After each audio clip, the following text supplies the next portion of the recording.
안녕하십니까. 함께 걷는 평화의 길, 함께 걷는 통일의 문. 작년에 출범했던 우리 18기의 민주평화통일자문회의가 이제 18기를 이제 끝내면서 오늘 저희는 마지막 정기회의와 특별히 우리 정세현 전 통일부 장관님을 모시고 평화통일 강연을 하게 되었습니다. 사회를 맡은 부회장 박성준입니다.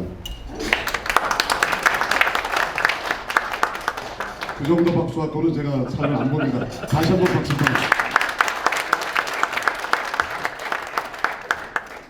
오늘 우리는 매우 뜻깊은 날입니다. 지난 2년 동안 우리 서영석 회장님의 리더십으로 힘차게 2년을 열심히 달려왔던 우리 민주평화통일자문회의 여러분, 그동안 수고하셨습니다. 시작이 있으면 그치듯이 오늘 이 기억 남는 이런 날이 여러분들에게 굉장히 좋은 촉이 되기를 바라면서 오늘 순서를 시작하도록 하겠습니다.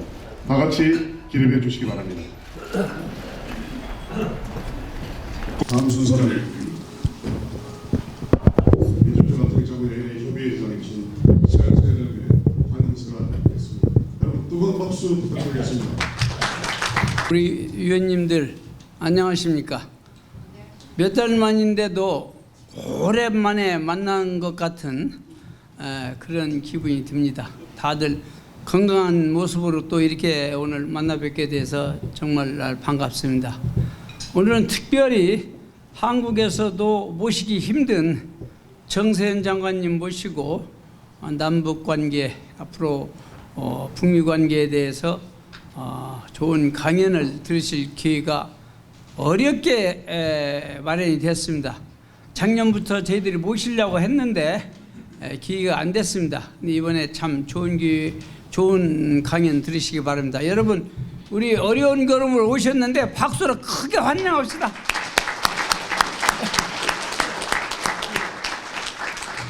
우리 총영사님 또 바쁘신데도 이렇게 또 와주셔서 감사합니다.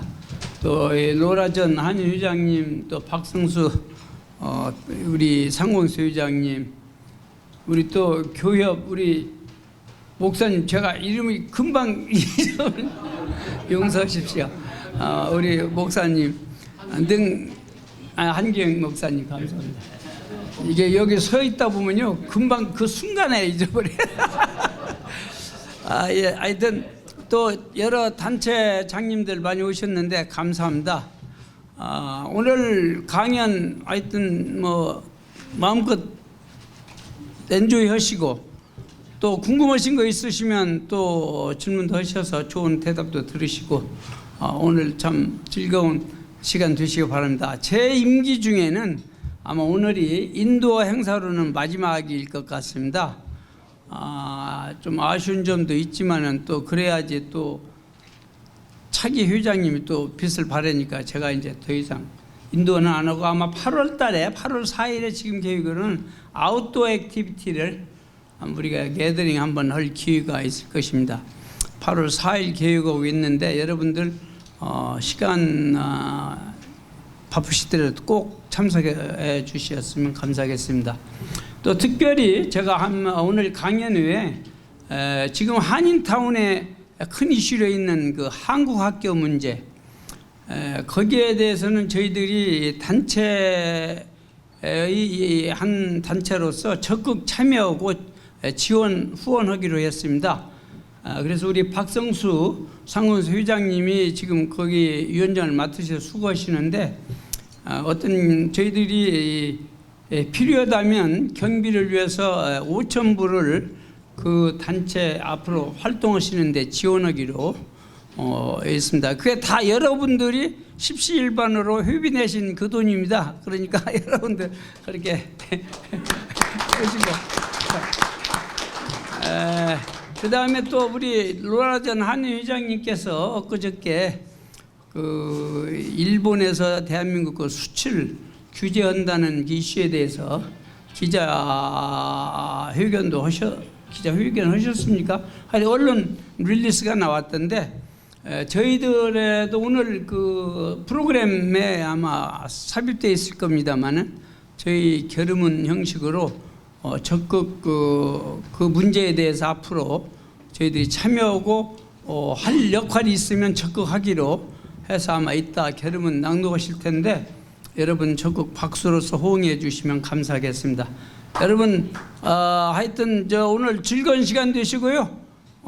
또 이 다음 기회 만날 때까지 건강하시기 바랍니다. 감사합니다.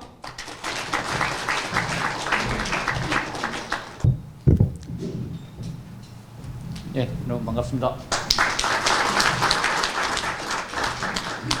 예, 방금 전 우리 서영석 회장님 말씀이 있었듯이 LA 평통 제18기가 지난 2년 동안 정말 많은 일을 해주셨습니다.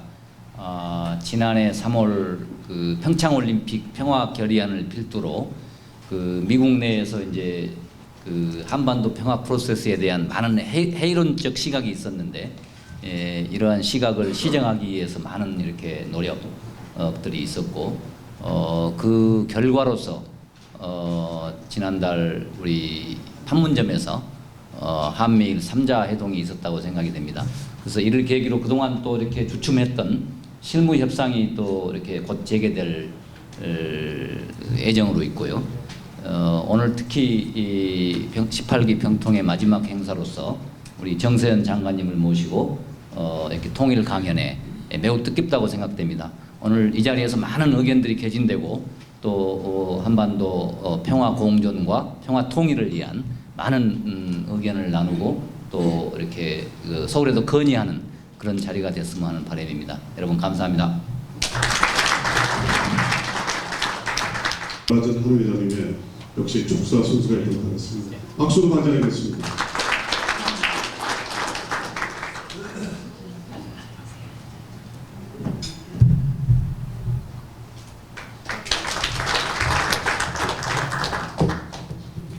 우선 18기 LA 평통 마지막 회의에 정세현 우리 장관님을 모신 특별한 자리에 초대해 주셔서 대단히 감사드립니다.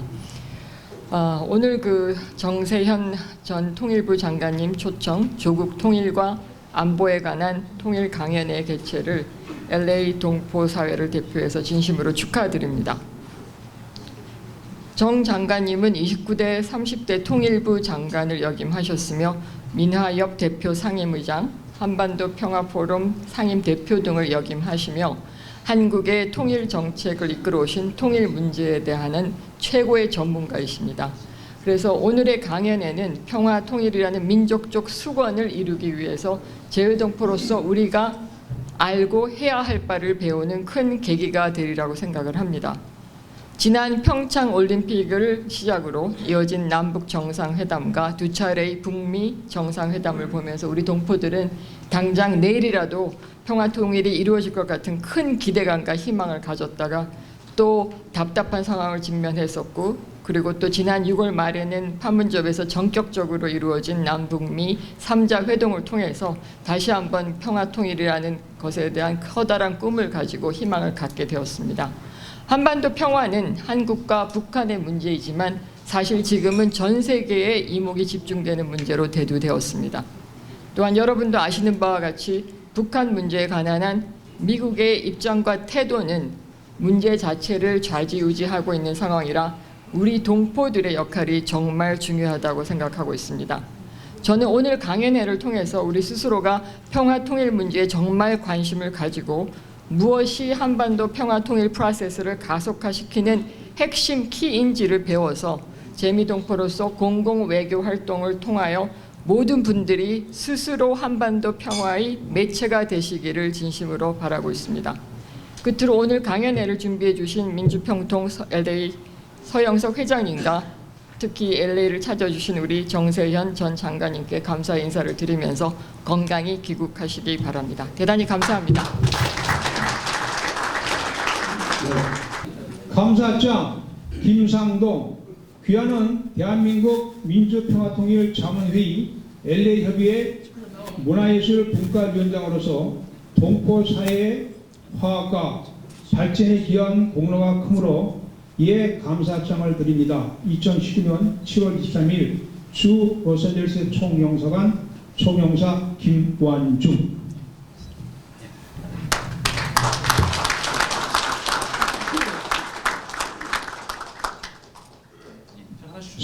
주시고 다 피세요. 그러니까 단체는 찍으려. 여기 영사님 들어있어요. 거기 총무사님께 하나씩 주시면 그 총사님 들어있어요. 그 이 이름부터. 나중에 바꾸시면 돼요. 그 이름. 안 받겠죠?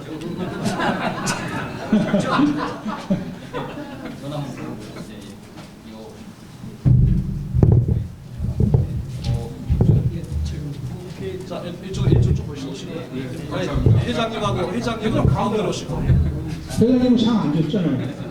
일단 가운데로 이렇게 좀만 이렇게 오시고 오른쪽으로 조금만 더 오시고 한 장만 오른쪽 여기 영사님. 그래서 오른쪽 쪽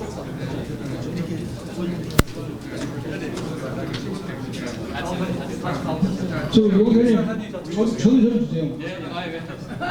축하드립니다.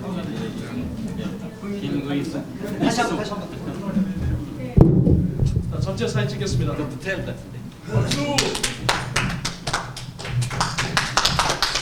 마음에 안 들어서 아시는 거 박수 안 치시네.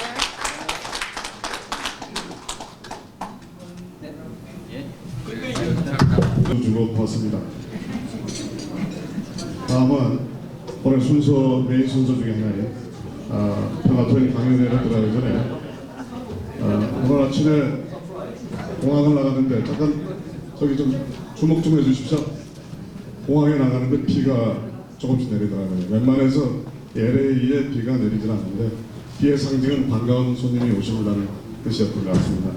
오늘 특별히 평화통일 강연을 위해서 오늘 저희를 찾아주신 우리 정세현 장관님을 소개하는 순서가 있도록 하겠습니다.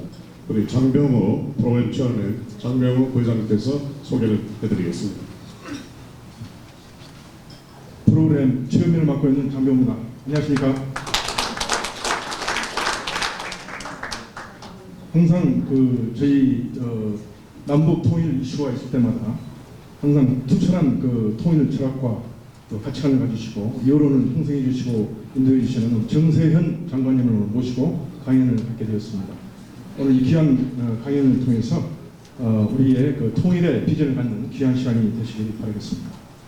정세현 장관님의 양력을 잠시 소개해 드리겠습니다. 현재 한반도 평화포럼 이사장님으로 계시고 11대 차관을 거쳐서 29대, 30대 통일부 장관님을 역임하셨습니다. 그리고 원광대학교 총장님을 역임하셨습니다. 민족통일연구원 원장님을 역임하셨습니다. 학위로는 서울대학교 정치학 박사 학위를 갖고 계십니다. 이 시간 정세현 장관님 나오실 때 뜨거운 박수로 맞이해주시면 감사하겠습니다. 여기에 제가 12년 만에 LA에 온 것 같습니다. 그때는 2007년 14 남북정상회담이 끝나고 그 회담 결과를 미국에 있는 미국인 한반도 전문가들에게 좀 설명해 주라는 정도의 요청을 받고 제가 이제 워싱턴을 가게 되어 있었는데 제가 그랬어요. 이게 미국에 있는 한반도 전문가들에게 평양 남북정상회담을 설명하기 전에 내가 LA를 먼저 가야 되겠다.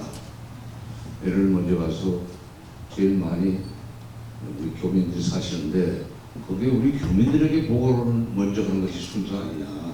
미국 사람들은 그 다음이다. 그래서 제가 그때 와가지고 보고회를 끝나고 그리고 LA에 보니까 엄청나게 큰 노래방이 있더군요. 네. 지금도 있습니까?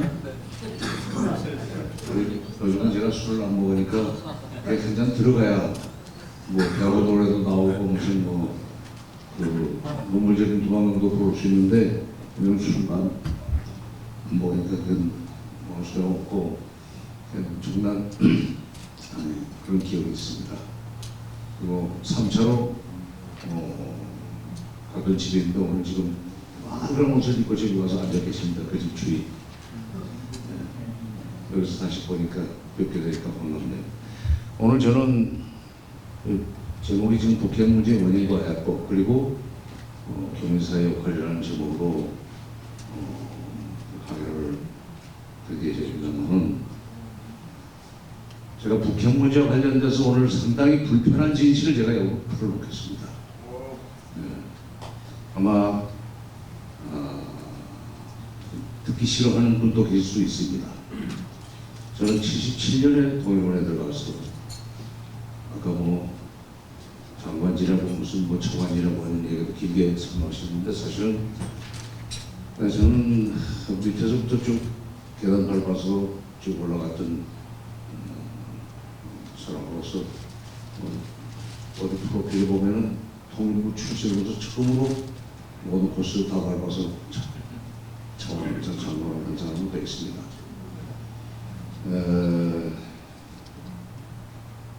92년 1월 21일 그날 뉴욕에서 북한의 노동당 국제담당 비서인 김용순과 미국의 당시 92년이면은 아버지 부시 정부 때죠. 국무부의 아노드 켄트 국무부 부장관 차관이 뉴욕에서 만났습니다. 북한 사람들이 수교가 안 됐기 때문에 유엔이 있는 뉴욕까지는 올 수 있지만 워싱턴은 특별하게 초청을 받지 않으면 못 가는 관계로 뉴욕에서 만났죠. 그날 그 자리에서 김용순은 아노드 켄트에게 미국이 상상도 하지 못했던 제안을 했습니다. 앞으로 미국이 우리가 수교만 해준다면 주한미군 철수를 요구하지 않겠다. 통일된 뒤에도 미군은 조선반도에, 그 사람의 조선이라고 하거든요. 조선반도에 남아있을 수 있다. 마치 통일된 후에 미군이 나토의 모자를 쓰고 독일 지역에 계속 남아있듯이 미군은 남아있을 수 있다. 그 조건으로 수교를 해달라. 미국은 거절했습니다. 이유는 간단합니다. 북한은 곧 없어질 나라다. 미국의 오판이었습니다. 물론 결과적으로 오판이었지만은 미국이 그런 생각을 할 수 있는 근거는 있었습니다. 잘 아시는 대로 동구라파의 여러 나라들이 80년대 말 90년대 초에 흔들리고 레짐 체인지가 일어나고 소위 시스템 트랜스포메이션이 일어나는 그런 상황인데 노스코리아가 더구나 80년대 경제 성장의 스톱이 되어버린 노스코리아가 뭐를 얼마나 버티겠는가. 경제가 나빠지면 국가가 망한다고 생각하는 것은 지극히 자본주의적인 사고방식입니다. 곧 없어질 나라고 수교할 필요 없다고 판단하고 거절했습니다. 한편 북한은 왜 그런 조건을 제시하면서 수교를 요구했던가. 여러분 아시는 대로 노태우 정부 시절에 90년 9월 달에 한국은 소련과 수교했습니다. 92년 8월 달에는 중국과도 수교했습니다. 중국도 수교 방침은 일찍 정해놨지만 북한의 강력한 반발을 감안해서 북한의 분이 삭을 때까지 기다려주느라고 92년 8월까지 기다렸던 겁니다. 그러나 방침은 이미 소련하고 수교하기로 결정했을 때 다 결정된 겁니다. 자, 북한의 입장에서 한미동맹은 살아있는데 조소동맹이 사실상 깨지는 북소동맹, 조종동맹이 사실상 깨지는 일이 벌어졌을 때 북한이 느꼈을 위기의식, 위기감을 한번 생각해 보십시오. 항상 정책을 위반하려면 역지사지를 해야 되는 거 아니겠습니까? 그러니까 북한으로서는 미국의 절대 국가이익인 주한미군 주둔이라는 그걸 바이탈 인터레스트를 존중해주는 조건으로 수교를 해서 수교만 하면은 우리는 명맥은 유지할 수 있는 거 아니냐, 그렇게 예상을 했던 겁니다. 미국은 거절했죠. 그리고 북한이 그렇게 나오는 것을 계기로 미국은 92년 한 해 동안 북한의 소위 핵과 관련돼서 의심이 많다. 뭔가 지금 이게 이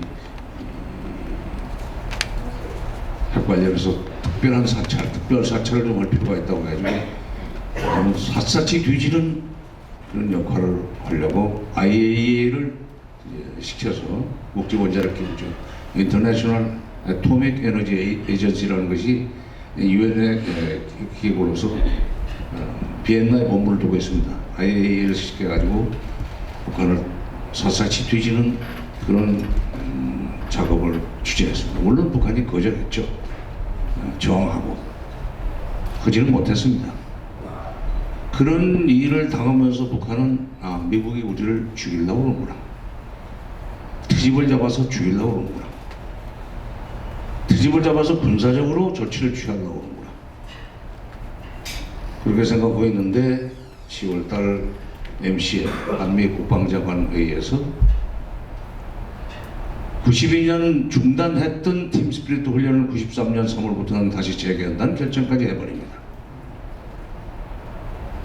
그러자 북한은 이제 이렇게 되면은 그렇게 우리가 그야말로 무릎 꿇고 가서 두 손 빌면서 수교만 해달라고 간청했건만 그걸 거절하고 이렇게 밀고 들어오는 거 보면은 적당한 핑계를 대고 군사적으로 치려고 하는 거다라는 생각을 할 수밖에 없는데 93년 팀 스피릿 훈련을 재개한다고 하니까 다른 방법이 없다. 말하자면 미국이 북한을 상대로 해서 핵무기를 쓸 일은 없죠. 쓰지는 않겠지만은 재래식 병력으로라도 북한을 치겠다 보면은 그들을 상대로 해서 저항할 수 있는 자유수단이 하나쯤은 있어야 되는 거 아니냐. 뭐냐? 북한이 먼저 쓸 수는 없지만 만약 미국이 재래식 무기로라도 북한을 위협할 때 너 죽고 나 죽자 하는 식으로 버틸 수 있는 것은 결국 핵무기밖에 없다. 그걸 만들 수밖에 없다. 이렇게 우리가 빌고 비는데도 간청하는데도 불구하고 거절한 거 보면 핵을 가져야만 건드리지 않겠다는 판단을 합니다. 그것이 잘 됐다 못됐다는 판단은 이제 여기서 제가 말씀드리지 않겠습니다. 그리고 93년 3월 12일 날 클린턴 정부가 들어서자 부시 정부에 대해서는 이제 포기를 하고 클린턴 정부가 들어서자 NPT 핵 비확산 조약이라는 겁니다. Nuclear Non-Proliferation Treaty의 약자가 NPT입니다. 탈퇴를 선언합니다. 물론 우리도 거기 들어가 있습니다. 그럼 NPT에 들어가 있던 국가가 그 탈퇴를 하면은 어떻게 되는가? NPT라는 건 핵의 평화적 이용을 한다는 조건으로 들어가서 군사적으로 핵을 쓰지 않는다는 조건으로 들어가서 평화적 이용을 핵 선진국으로부터 기술 지원을 받는 그런 시스템입니다. NPT 탈퇴를 3월 12일 날 선언하고 나섭니다. 그때는 김영삼 정부 때입니다. 저는 77년에 독일에 들어와서 쭉 일을 하다가 핵 문제가 터지기 직전에는 통일연구원 부원장으로 일을 하고 있었는데 바로 그때 이제 핵 문제가 터지면서 청와대 비서관으로 이제 불려가서 3년 8개월 제가 청와대에서 일을 했습니다. 김영삼 대통령의 비서관으로. 여러분 청와대 근무 1년 하고 나면 사람이 건강을 해친다는 겁니다. 새벽부터 일어나서 밤늦게까지 일을 해야 되는 특히 외교안 보쪽은요. 미국하고 서울하고 워싱턴하고 서울하고는 거의 완전히 낮과 밤이 바뀌는 시간 아닙니까? 11시간 차이다 무슨 뭐 서머 타임으로 하면은 열 몇 시간 차이인가 이렇게 되는데 그뿐만 아니라 가령 북미 간에 북한과 미국이 무슨 베를린에서 또는 제네바에서 회담을 하면은 8시간 또 시차가 나는 관계로 거의 24시간 일을 해야 되는 그런 자리가 청와대 외교안보수석실의 비서관 또 행정관들의 하루 생활인데 그게 1년 하고 나면은 진이 빠졌어요. 만사 다 귀찮고 승진도 귀찮고 그냥 원대복귀 오고 싶다는 사람들이 많아요.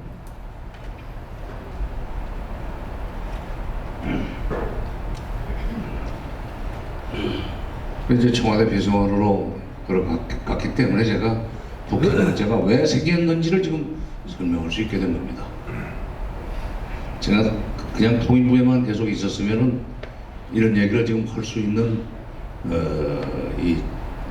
뭐랄까 근거가 없죠. 알지를 못하니까 그냥 신문에 난 거 이상 알 수가 없습니다.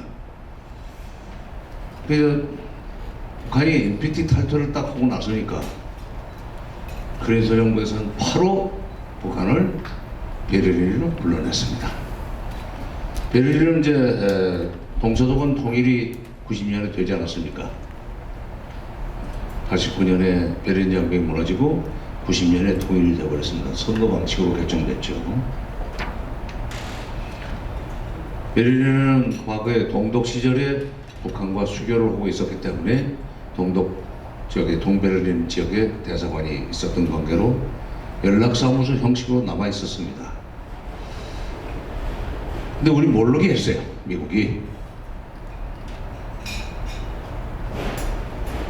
미국이 북한을 우리 몰래 접촉하는 이유는 간단합니다.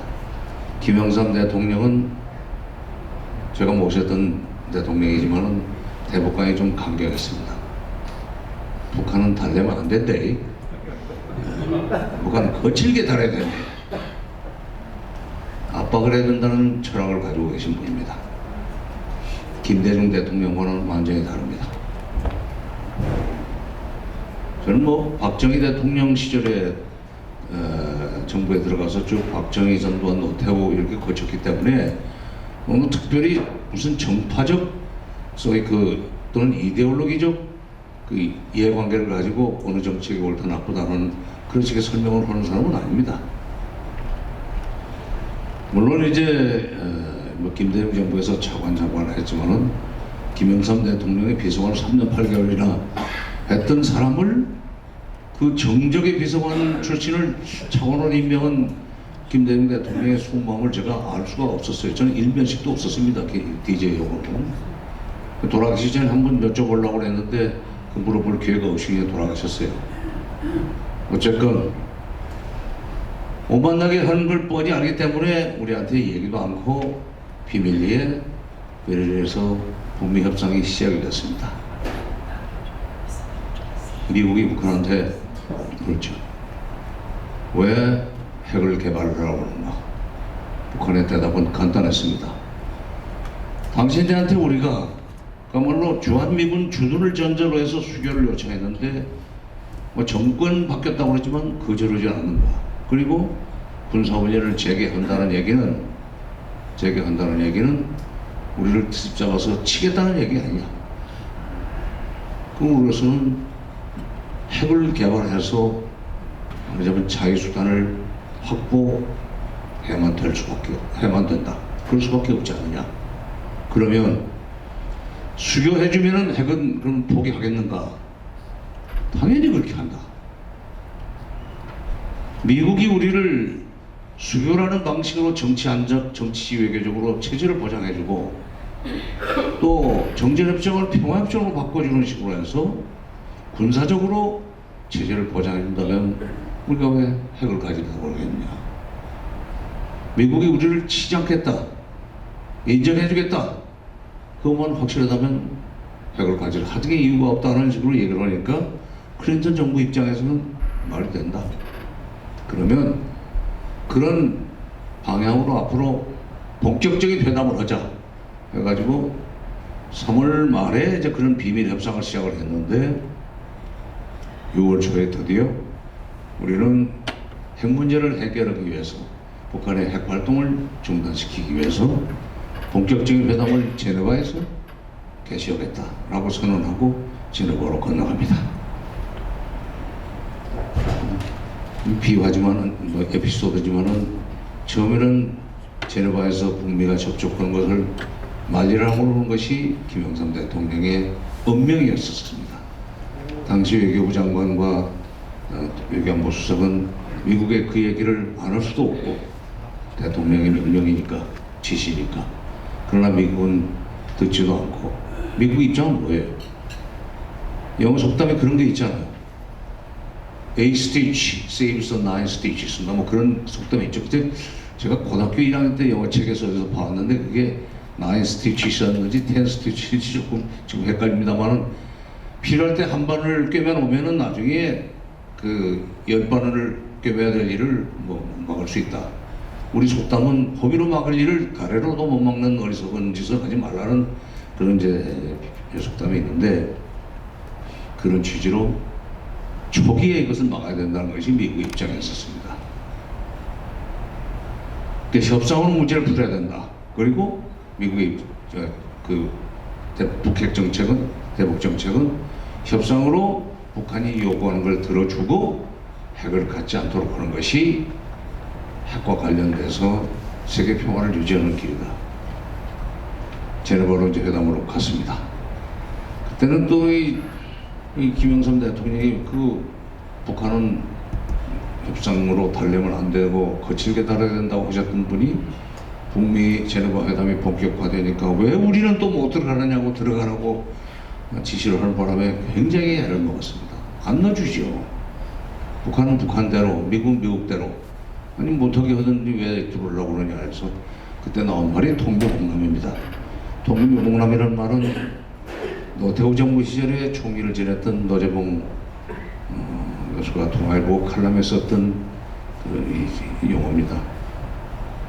원래 있던 사자성어는 아닌데 그 외교를 잘못해가지고 북한으로 하여금 미국과는 통하고 남쪽은 봉쇄하도록 하게 만들었다. 그러니까 그건 통미봉남은 우리가 자초한 거다. 북한이 쓰는 전략이 아니라 우리가 자초했다. 그래서 김영삼 외교 잘못했다는 비판 용어를 쓰인 겁니다. 통미봉남이.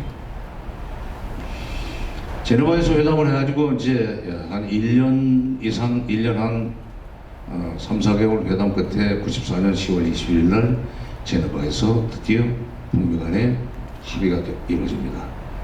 이름은 Basic Agreements Between the USA and the DPRK.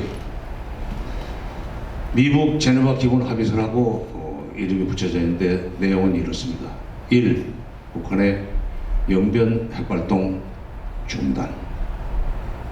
북한의 핵활동 중단. 2. 핵활동 중단 3개월 이내 수교협상 개시. 3.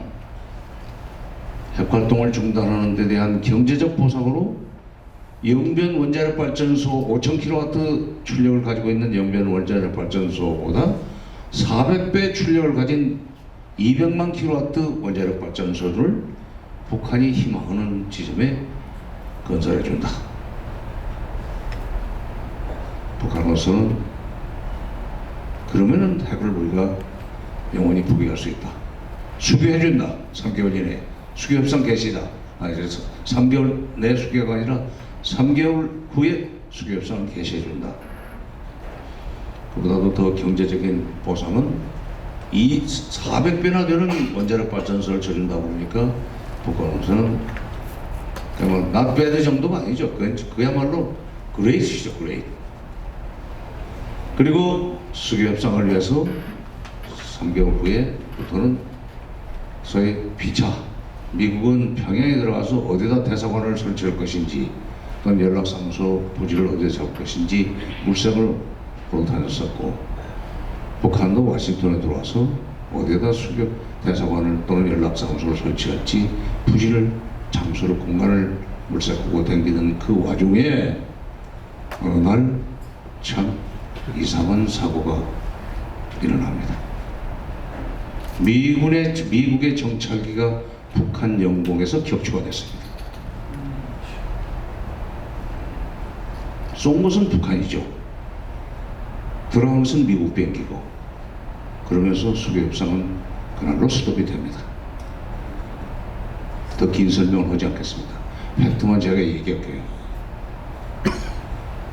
그러나 북한은 그 수교협상이 뭐 사실상 중단됐지만은 그 경수로를 그러니까 200만 킬로와트짜리 원자력 발전소를 지어준다는 그 약속을 믿고 그것이 진행되고 있었기 때문에, 공사 시작이 됐기 때문에 핵활동을 하지 않았습니다. 말하자면 1994년 10월 20일 제네바 기본 합의가 타결돼서 발표된 이후에 2003년 1월 달에 조지 W. 부시 정부 하에서 미국 정부가 경수로 발전소 건설 공사를 강제로 중단시킬 때까지 북한은 핵 활동을 안 했습니다. 여러분 저희 지금 김용현 회장님 여기 제가 여기 왔을 때 그때도 아마 이 호텔이었을 거예요. 기자 출신이시기 때문에 기억을 하시겠지만 94년 10월 21일 이후 2003년 1월 달까지 노스코리아의 뉴클리어 프로그램이라는 것은 월스트리트저널에도 뉴스에 안 나왔었고 북한에 대해서 가장 강경하고 그리고 거의 페이크 뉴스까지도 기정사실로 하면서 기사를 쓰는 일본의 3개 신문에도 북핵 문제는 보도되지 않았습니다. 김대중 정부 시기에는 운 좋게도 북핵 문제가 없었기 때문에 핵배 정책을 할 수 있었던 거예요. 핵 문제가 있었으면 쓰기는 어렵죠. 자, 그것이 이제 팩트입니다. 그렇게 해서 공사를 이제 중단시켰는데 공단 중단시킬 때 그때 앞장을 섰던 것이 지금의 백악관 보좌관 존 볼턴입니다.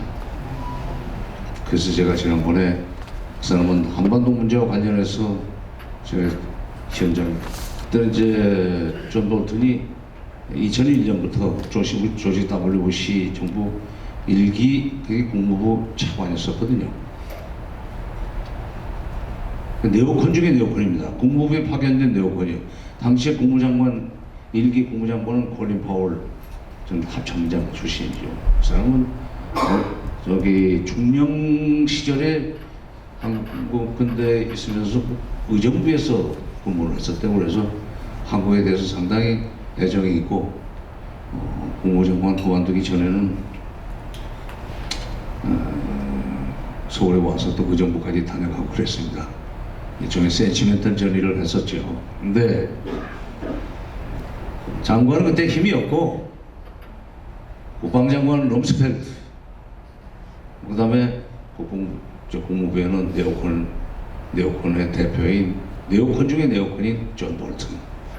존 볼턴이 이를 자꾸 곤란하게 만드는 거예요.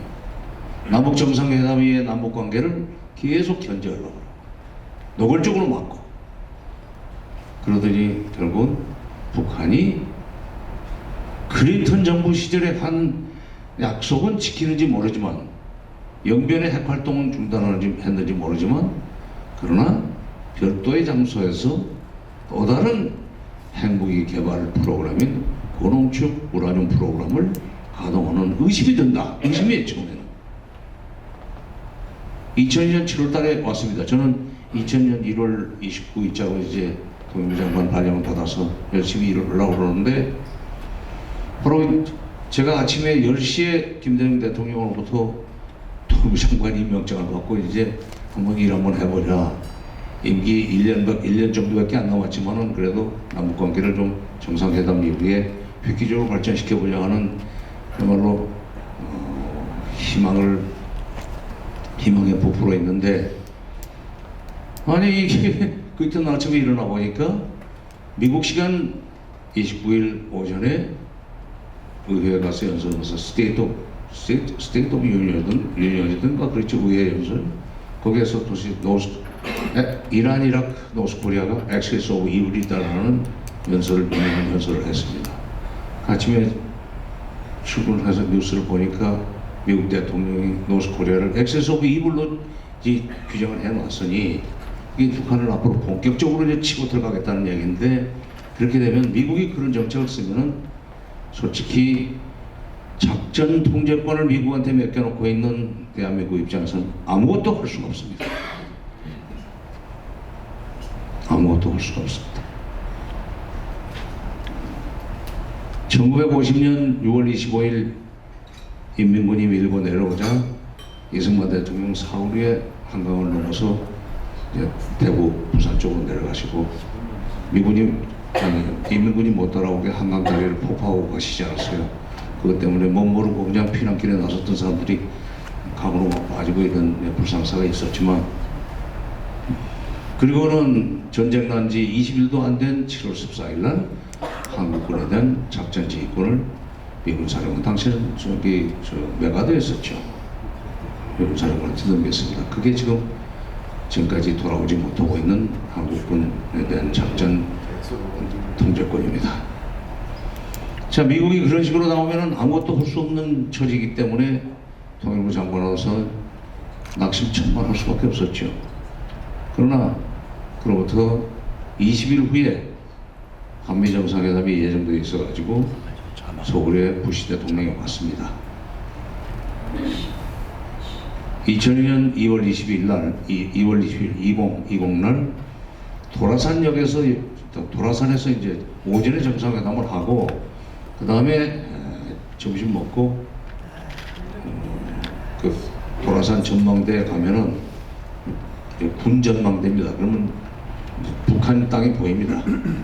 개성공단이 개발되기 훨씬 전이기 때문에 부시 대통령은 그냥 그 개성 벌판, 나중에 공단이 들어선 그 벌판만 보고 왔지만, 그리고 이제 역으로 와서 연설하게 돼 있었는데, 두 대통령이 같이 연설하게 돼 있었는데, 저희가 이제 침묵을 거기다 쌓아놓고는 거기 방문하는 소위 VIP들로 하여금 그 사인을 하게 만드는데, 부시 대통령이 이제 전망대에서 내려와 그러니까 김대중 대통령도 기다리고 있었고, 저도 이제 담당 장관이기 때문에 그 옆에 서 있었습니다. 매직펜을 줬어요. 그때 침묵에다가 세멘트 침묵에다 메이 하고 시작하는 거예요. 그래서 저는 메이로 시작하면 이게 축복 아닙니까? May this railroad unite the separated families of Korea. 그 다음에 February, 그 다음에 20이니까 20,2002. 그렇죠. 됐구나. 이제 엑시스 오브 이블이 아니구나. 들어갔어요. 도라산 역 홀이 큽니다. 부시 대통령이 연설을 하는데, 이렇게 대통령 연설을 이렇게 뭐 서론이 별로 없이 바로 그냥 본론부터 들어가지 않습니까? 제 발음은 안 좋습니다만은 이렇게 얘기했습니다. I have no intention to invade North Korea. invade라는 단어를 써서 제가 조금 좀 어휘가 좀 틀렸다. 어태크 정도는 맞는데 invade라고 하면 바로 군대를 끌고 들어가는 거 아니에요.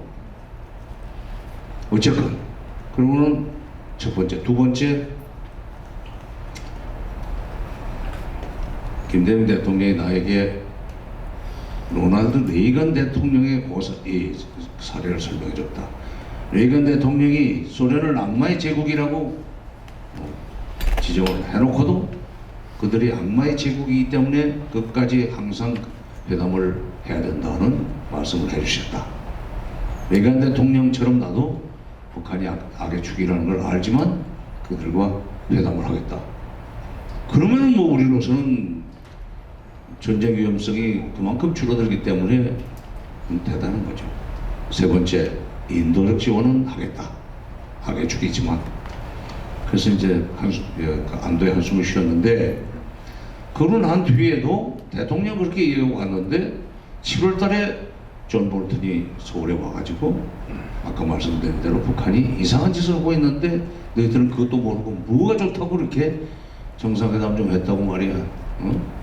장관급 회담이나 맨날 하고, 그 다음에 뭐 쌀 주고 비료 주고 막 이런 짓을 하느냐. 그런 식으로 이제 우리를 압박하기 시작합니다. 그게 증거가 있느냐? 물증이 있느냐? 아니 그런 건 없고, 우리가 거기 지금 그런 혐의를 가지고 있는데 곧 이제 증거를 뭐 찾을 수 있고, 압박을 하면은 세게 압박하면 노스코리아 뭐 그 정도 조그마한 나라가 우리 압박을 견딜 수 있겠는가? 결국 아마 자백하지 않겠느냐? 그래서 이게 참 무슨 일을 그렇게 쉽게 생각하는가? 그게 되겠느냐? 이 사람들이 북한에 대해서 좀 잘 모른다. 그 제가 이번에도 지난 16, 17 사실은 워싱턴에서 KEI 주최, 그러니까 한미 경제연구소 주최 한미 학자들 회의에 참석해가지고 그 사람들한테 했던 얘기가 그겁니다. 미국의 대북 전문가라고 하는 사람들은 우선 첫째 노동신문을 못 읽지 않는가? 한국말에 익숙치 않지 않는가? 노동신문을 못 읽고 김일성 선집 그다음에 북한 북한의 화법에 대해서 익숙해야만 북한의 소위 리얼 인텐션, 리얼 스트라테지를 캐치할 수 있는데 그거 어떻게 여기저기서 분석해 놓은 거 영어로 번역해 놓은 거 몇 개 묶어가지고 대북 정책의 소위 그 출발점으로 삼기 때문에 틀리는 경우가 많다. 북한이 그렇게 간단한 나라가 아니다. 군사력이 강해서가 아니고 경제력이 풍부해서도 아니고 아무것도 아니다. 북한이라는 나라는 우리하고 비슷한 역사적 경험을 가지고 있지만 특히 북한은 중국과 소련이라는 거대 국가 두 나라 사이에 끼어가지고 양쪽으로부터 압박을 받고 그러면서도 그걸 버텨내는 힘이 생겼다. DNA가 강대국에 저항할 줄 아니까 저항할 수밖에 없는 그런 이상한 힘을 가지고 있다. 말하자면 식민지 피지배 경험을 가지고 있는 나라들의 민족주의의 저항성에 대한 이해를 가져라. 그걸 이해해야 된다. 당신의 월남전쟁 왜 실패했는데? 월남이 얼마나 그 사람들이 중국 지배받았었고 나중에 불란서 지배받았고 잠시 일본한테 또 시달렸고 그리고 다시 또 미국하고 전쟁했고 그렇기 때문에 외국한테 시달린 경험이 많은 나라의 민족주의는 기본적으로 저항적이고 죽기 살기로 대들게 돼 있습니다. 그런 것은 소위 경제적 보상을 하든지 그들이 해달라는 것을 그게 합리적이면 그걸 들어주고 다스려야지 군사적으로 찍어 누르려고 하면 죽을 때까지 버텨요. 결국 미국이 손 들고 나온 게 월남전쟁 아닙니까? 65년에 일 벌렸지만 73년에 파리 평화조약 체결하고 그리고 이제 손 털고 나왔죠. 사실 미국이 진 겁니다. 그러고 올라온 공산화 돼버렸죠. 자, 이제 그런 사례를 얘기했지만 바로 북한도 월남 못지않은 민족주의의 저항성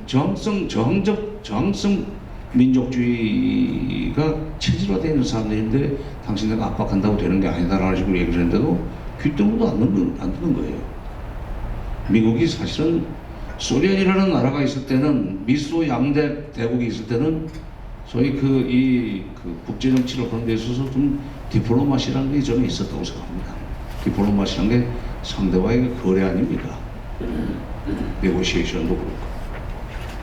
근데 소련이 망하고 난 뒤부터는 유일 초강대국이 되면서 디플로마시는 없어지고 요즘 우리가 못 기억하고 지금 하듯이 딕테이션만 나옵니다.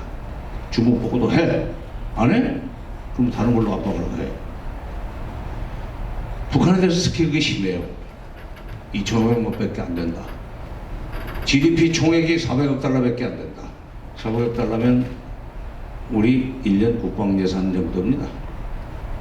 우리가 1조 5천억 달러. 우리 1인당 소득 3만 달러, 북한 1,600달러. 1,600달러밖에 안 되는 것들이 무슨 말이 많아. 시키는 대로 하지. 그 철학을 가지고 있어요. 가난하다고 보는데 무조건 힘 있는 부자가 또는 힘센 사람이 가난하다고 찍어 눌른다고 해서 그 굴복하는 거 봤습니까? 오히려 더 세게 저항하죠. 근데 좀 볼턴이 그런 식으로 문제를 해결하겠다고 하면서 결국 압박에 들어가니까 북한이 무슨 근거로 너희들이 우리한테 그걸 가지고 시비를 거는가? 마음대로 해라. 우리는 주권국가고 더구나 NPT에서 93년에 이미 탈퇴를 했고 따라서 당신들한테 그런 간섭을 받을 하등의 이유가 없어. 그거 가지고 있으면 어때서? 영어로 말한다면 We are entitled to possess such a program and more than that 이렇게 얘기를 했대요. 그러니까 그 당시에 이제 통역이 지금은 여성분이 하던데 국무부에 한국 통역을 그 당시에 이제 통킴이라고 김동연 씨 지금 혼자였었죠. 그분이 퇴임 후에 김대중 대통령한테 와서 그렇게 설명했습니다. 분명히 그쪽에서는 We are entitled to possess라고 했는데 entitled to를 빼고 이 possess로 해석을 해버리더군요. 그렇게 해서 북한이 잡아야겠다 하는 식으로 우리한테 와서 얘기를 했습니다. 그러지 어떻게 해요? 그게 틀렸구나라고 생각하고 있는데 그런 식으로 이제 얘기를 하면서 경수로 공사는 스톱시킵니다. 경수로 공사하는데 처음에 94년에 합의할 때 미국이 그걸 합의를 해놓고 할 때 우리는 들어가지도 못했는데 공사가 46억 불짜리인데 한국이 70% 내라. 그러니까 김영삼 대통령이 우리가 회담에 들어가지도 못했는데 우리 보고 돈 내라고 그러냐. 그러니까 미국이 우리한테 뭐라고 그걸 또 얘기하냐면 당신들 대통령이 북한 붕괴 입에 달고 살지 않았어. 공사 말고 북한이 붕괴하면 당신네 건데 왜 돈 안 내? 선투자 개념으로 돈 내. 대통령이 그냥 북한 미워하는 마음으로 특히 김일성이 죽고 나니까 94년 7월 8일 날 아침에 죽지 않았습니까? 새벽에 25일부터 27일까지 정상회담 하기로 해놓고는 그렇게 죽어버렸는데 이제 그 제네바 기본합의는 김일성 사후에 94년 10월 21일 날 되니까 사후에 됐죠. 하여튼 김일성이 죽고 나니까 김영삼 대통령 드디어 북한은 내 임기 중에 멸망하고 내 임기 중에 통일된다는 꿈에 부풀어 있었어요. 근데 그게 아닌데 대통령이 그러시니까 일개 비서관으로서는 어쩔 수가 없었습니다. 일개 비서관은 대통령 독대 못해요. 문고리들이 넣어주질 않아요. 대통령이 그런 식으로 얘기했던 것이 부메랑이 돼가지고 70%네. 20%는 일본한테 내라고. 일본은 말을 잘 듣잖아요. 10%는 미국이 낼 줄 알았어요. 그랬더니 EU한테 갖다 내라고. 미국이 요즘 돈 안 씁니다. 6.25 후에만 우리한테 돈을 좀 썼어요. 자, 경수로 공사는 북한이 자백했다는 이유로 고농축 우라늄 프로그램을 가지고 있다는 이유로 공사를 중단시키자 북한이 좋다. 이렇게 되면 진짜 우리는 미국은 상종 안 한다. 그동안에는 미국이 수교해주겠다는 약속도 했었고 비록 무슨 정찰기가 와서 우리가 격추시킬 수밖에 없었지만 어쨌든 그래도 그런 일이 있었다고 하지만 경솔 공사가 진행되고 있는 것 때문에 희망을 가지고 핵활동을 안 했는데 그 경솔 공사에 그들이 소위 이 집착을 했던 이유는 간단합니다. 북한의 발전 능력이 그 당시에 250만 킬로와트밖에 안 됐어요. 우린 7천만 킬로와트를 이미 7천만 킬로와트 이상을 생산해서 전기를 쓰고 있었는데 북한은 250만 킬로와트밖에 안 되는 상황 처지에서 200만 킬로와트를 짜리 발전소를 지른다 보니까 현존 발전 능력의 80%가 추가되는데 그걸 왜 핵 활동을 포기하고라도 그걸 기다려보고 그리고 정권이 바뀌면은 아마 또 수교 협상은 재개될 수 있지 않을까 하는 기대를 가지고 있었죠. 근데 정권이 바뀌는데 오히려 그렇게 세게 나오니까 아니 포기를 하고 핵을 가지겠다고 이제 본격적으로 명변 원자력 발전소 가동을 시작을 합니다. 중단했던 걸 한 8년 이상 중단했던 것을 가동을 하니까 미국이 그래서 한 조지 W 부시 그다음에 네오콘 정부는 세게 칠 줄 알았어요. 솔직히 평소에 말하는 걸 봐서는 이거는 군사적으로 치지 않겠는가. 클린턴 때도 치려고 했다가 결국 나중에 이게 남는 장사가 아니다 해서 포기를 했지만 치고 들어갈 줄 알았습니다. 전쟁 나는 거 아닌가. 전쟁이 전쟁 방식으로 해가지고 결국 북한이 손을 들고 핵을 포기하게 만들지 않겠는가. 네오콘의 기질로 봐서는 결론에 그리고는 그동안엔 양자회담으로 해가지고 합의해놓은 것을 한쪽에서 깨니까 어쩔 수 없이 판이 이렇게 이상하게 됐는데, 이번에는 다자회담으로 해서 북한이 판을 깬다고 할 때 이거 1시간 다 돼간다는 표시인데, 이게 음식을 앞에 놓고 긴 얘기를 하면은 미움 받는데, 그래서 금강산도 식후경이라고 그러는데, 이게 지금 식전 행사 끼러가지고 막 표창장 주고 하는 바람에 제가 지금 시간을 뺏겼습니다. 조금만 더 하겠습니다. 나중에 그리고 질의응답은 식사 중에 하셔도 돼요. 저는 오늘 점심을 아주 잘 먹었기 때문에 답변하고 저는 뭐 식사에 건너뛰어도 됩니다.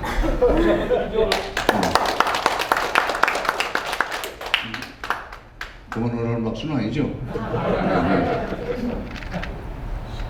다자회담으로 해서 그러니까 중국, 러시아, 중국도 끌어들여 가지고 북한이 판을 깨려고 하면은 그런 사람들이 좀 막아주는 식으로 협상을 하자. 그래서 이제 처음에 이제 5자회담을 제안했어요. 러시아는 없었습니다.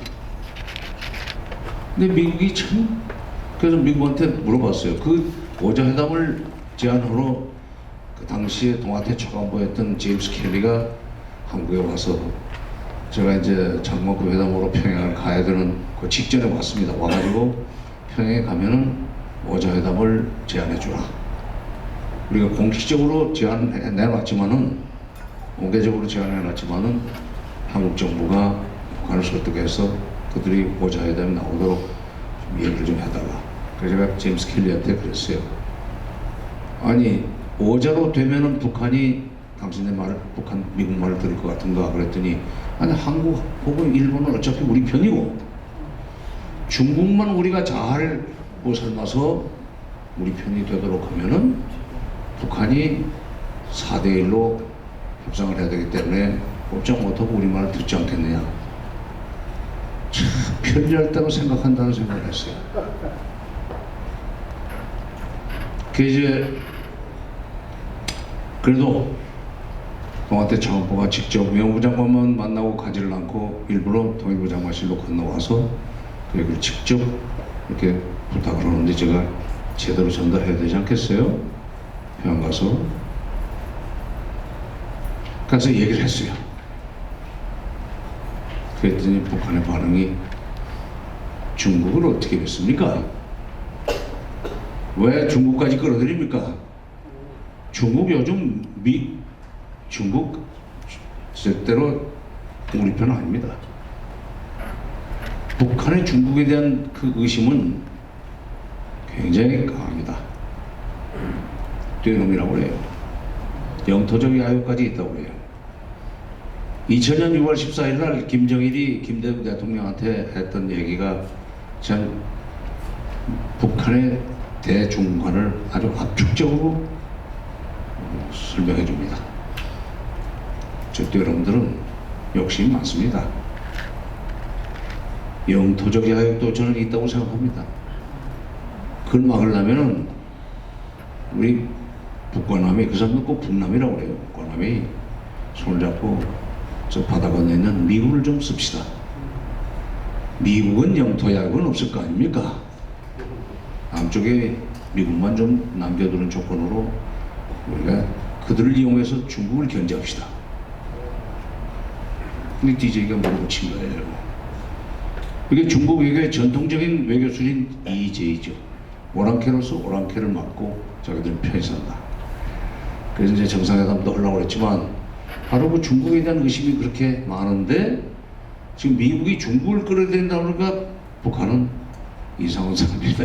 이상한 사람들이다. 그러더니 나중에는 러시아를 넣어가지고 6자회담을 하자는 제안을 역제안을 했습니다. 북한, 중국으로서는, 미국으로서는 이걸 받았죠. 6자회담이 시작이 돼가지고 베이징에서 6자회담이 시작되고, 그러다가 2003년 8월 27일부터 시작해서 2005년 9월 19일 날 드디어 북핵 문제를 해결하기 위한 6자회담 공동성명이 나옵니다. 9.19 공동성명이 나옵니다. 9월 19일이니까 2월 2005년. 1번이 북한에 비핵화입니다. 2번이 북미 수교, 북일 수교입니다. 1번이 들어갔으니까 수교 또 들어갔습니다. 미국 북미 수교, 북일 수교. 이 수교는 항상 따라다닌다는 사실에 주목하시되요.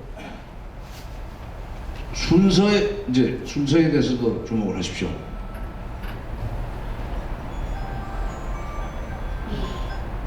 이 시계가 자꾸 말이 많아.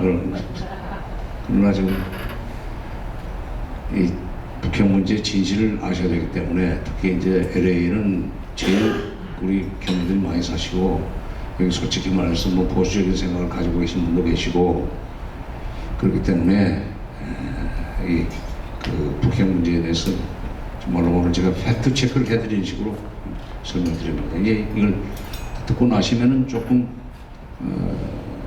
이 북핵 문제가 어떻게 해야 풀리겠는가는 데 대해서 확실한 좀 이 인식이 생기리라고 생각해서 말씀드립니다.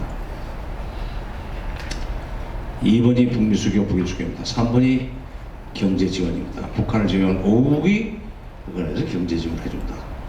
수교와 경제 지원. 4번이 정전 체제를 평화 체제로 바꾼다. 5번은 이상의 합의 사항들은 말 대 말, 행동 대 행동으로 이행한다. 그 말 대 말, 행동 대 행동이라는 것이 그냥 레토릭이 아닙니다. 북한은 행동으로 하는데 미국은 말로서 때우려고 하는 그런 식의 협상을 그동안에 많이 해왔어요. 너희들이 핵을 포기하면은, 핵을 완전히 폐기하고 나면은 그 다음에 수교 협상을 개시해준다. 해놓고는 정찰기나 보내고, 그러니까 격추시킬 싸움. 그런데 더 큰 사건이 일어납니다. 그날 그런 합의서가 발표되니까 북한의 비핵화, 2번이 북미 수교, 북일 수교, 3번이 대북 경제 지원, 4번이 평화 체제 구축, 5번이 말 대 말, 행동 대 행동으로 이상의 합의사항 이행.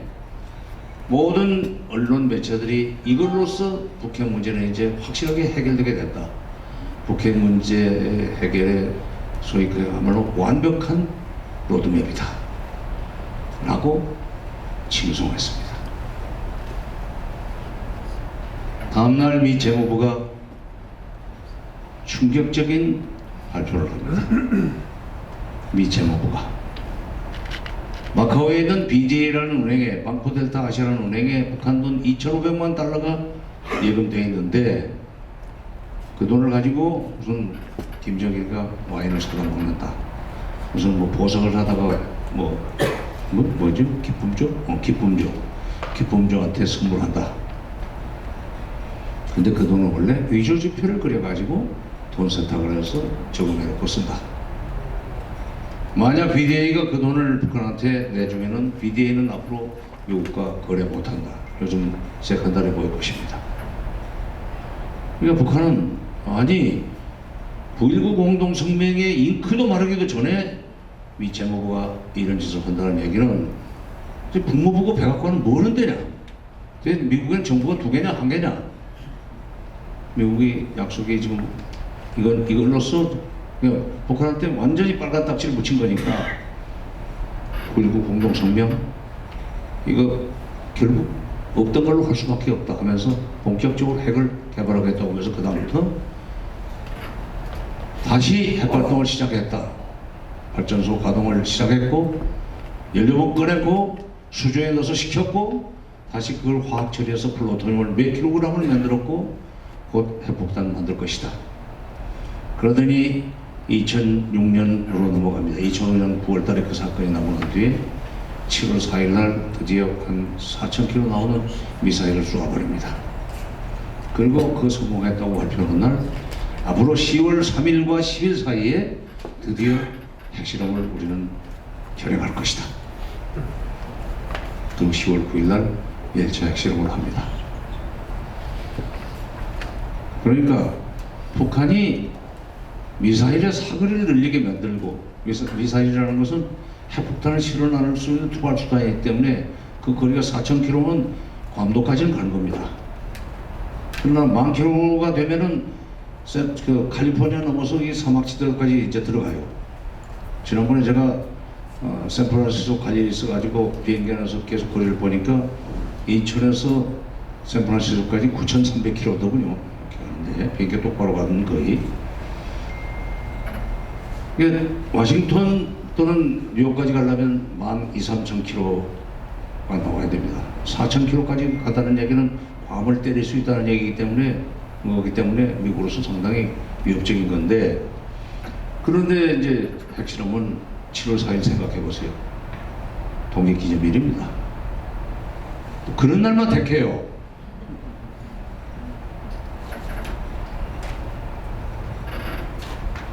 (10월 9일) 날 1차 핵실험에서 딱 성공하고 나니까 네오콘도 참 북한을 또 불러내요. 11월 달에. 그래서 북한한테 왜 이런 짓을 하느냐 그랬을까? 왜 이런 짓은 무슨 놈 왜 이런 짓이야?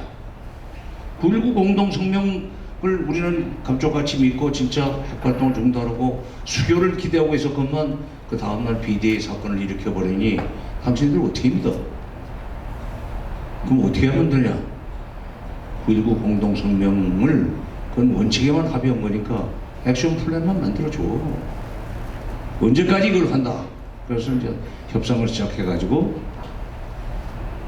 드디어 이제 2007년 2월 13일 날 6국이 모여가지고 그 9.19 공동성명의 이행 그 계획이죠. 예, 진짜 로드맵입니다. 그걸 합의까지 했지만은 정권 말이 되니까 이행하는데 여러 가지 제약이 많고 의회에 또 견제가 들어오고 그래서 우물쭈물하다가 이제 해를 넘깁니다. 부시 정부는 2008년에 끝나고 2009년에 오바마 정부가 들어서지만 2008년 넘으면서 한국에서 정권 교체가 일어나는데 새로 들어선 이명박 정부가 우리는 육자회담 이제 안 나간다. 아니 언제 그놈의 회담이 끝날지도 모르겠고 북한의 진정성을 믿을 수가 없다. 북한이 비핵화하겠다는 확실한 보장 내지는 그것이 행동으로 그것이 뭐 보여지면은 그때 비로소 우리가 회담에 나갈 수 있지만 그것이 우리는 회담에 안 간다. 이명박 정부가 그 대북 정책을 그렇게 확정을 해버렸습니다. 비핵 개방 3천여입니다. 북한이 비핵화하고 그 다음에 개방하면은 국제사회와 손잡고 북한 경제를 $3,000 개인소득 $3,000까지 만들어주겠다는 것이 비핵 개방 3천입니다. 그러니까 부시 정부도 아니 한국 정부가 육자회담에 안 나가겠다고 그러니까 뭐 어쩔 수가 없어요. 미국의 입장에서 볼 때는 북핵 문제가 해결되지 않으면 한반도가 한국이 그야말로 불안하게 살 수밖에 없기 때문에 박근혜 대통령이 표현을 빌리자면 핵을 머리에 이고 살 수밖에 없기 때문에 저희들이 몸달아서 서두를 해야 되는데 저희들이 배짱으로 저렇게 나온다면 우리가 서두를 이유가 없다가 미국의 입장입니다. 동맹국이 원한다면 우리가 해줄 수 있다는 거예요. 근데 우리 안 가겠다 그러니까 그래? 우리 또 뭐 더구나 임기 말이고 오바마 정부 들어서 가지고 이제 누굽니까? 대선 후보까지 갔던 여자 누구죠? 힐러리 클린턴이 국무장관에 대해서 역시 뭐 클린턴 대통령의 부인답게 북핵 문제를 풀기 위해서 소위 북한의 비핵화와 북미 수교와 정전 평화체제 이 세 가지를 한 패키지로 묶어서 그야말로 빅딜을 할 용의가 있다라고 그런 식의 얘기를 국무장관 되자마자 2월 19일 날 아시아 소사이티 초청 연설에서 발표를 했더니 바로 이명박 정부가 또 우리는 안 해. 북한이 비핵화하기 전에 우리는 그런 협상 동의할 수 없어. 이런 그러니까 미국도 어쩔 수 없죠. 그리고 미국은 전략적 인내라는 이상한 정책으로 들어갑니다. 그럼 말 조심 안 할래? 예? 말 조심 안 할래? 나가세요. 나가요. 내가 나가는데 나가세요. 그리고 대통령 당시 북폭 관계도 그렇지 말고 왜 자꾸 이러고 있어? 좀 말씀을 들어보세요. 제가 현장에서 겪은 걸 얘기하고 예, 현장에서 겪은 얘기를 하는 거니까 팩트를 얘기하는 건데 속도 난답니다. 아니 자, 예. 그 이제 그렇게 해서 부시 정부가 오바마 정부도 한국 정부가 배당하지 않겠다고 그러니까 북한이 확실하게 핵을 포기하겠다는 것이 확인될 때까지 인내하면서 기다리겠다. 이제 전략적 인내입니다. 그냥 있는데 또 앞에다 스트라테직 페이션스라고 이제 그렇게 멋있게 만들어 놨지만 사실 그건 전략이 아니죠. 인내가 무슨 전략입니까? 어떻게든지 협상을 계속 이어가면서 약속한 대로 비핵화를 할 수밖에 없도록 만드는 것이 정책이어야지. 소위 출구에서 받아낼 비핵화라는 것을 입구에다 딱 놓고 이 조건이 충족되기지는 배당하지 않겠다는 건 정책이 아니죠. 그래서 이제 2008년부터 2017년 11월 29일 드디어 13,000km짜리 미사일 발사에 성공할 때까지 육자회담은 열리지 않았고 지금도 열리지 않고 있습니다. 2008년부터 육자회담이 중단된 그 시간 동안에 북한은 틈새 시간을 이용해서 핵실험을 추가로 계속해가지고 2017년 9월 3일 날 6차 핵실험까지 했습니다. 대체로 5차까지 하면은 핵탄두의 경량화와 소형화가 마무리되고 그렇게 되면 사실상 핵보유국으로 된다는 거예요. 인도나 파키스탄도 5번 하고는 그렇게 됐습니다. 6차까지 오면서 이제 북한은 드디어 수소폭탄을 만들었다고 약간 좀 과장해서 얘기했지만 그건 아닌 것 같고, 그러나 수소폭탄을 시킬 수 있는 원리 실험에는 성공한 것 같아요. 근데 더 중요한 것은 7월 4일 날 2017년 7월 4일 날 또 10,000km짜리 미사일 시험 발사에 성공했습니다. 근데 미국을 향해서 직접 쏘는 것이 아니라 고도를 이렇게 잡아가지고 떨어뜨리는데 그냥 포물선을 그리면서 떨어뜨리게 되어 있는데 그 각도를 몇 도로 잡느냐에 따라서 그 포물선이 결국 밑변이 거리가 나오는 거 아닙니까? 그럼 간단한 사인, 코사인, 탄젠트만 쓰면 금방 나오는 거죠, 그 계산은.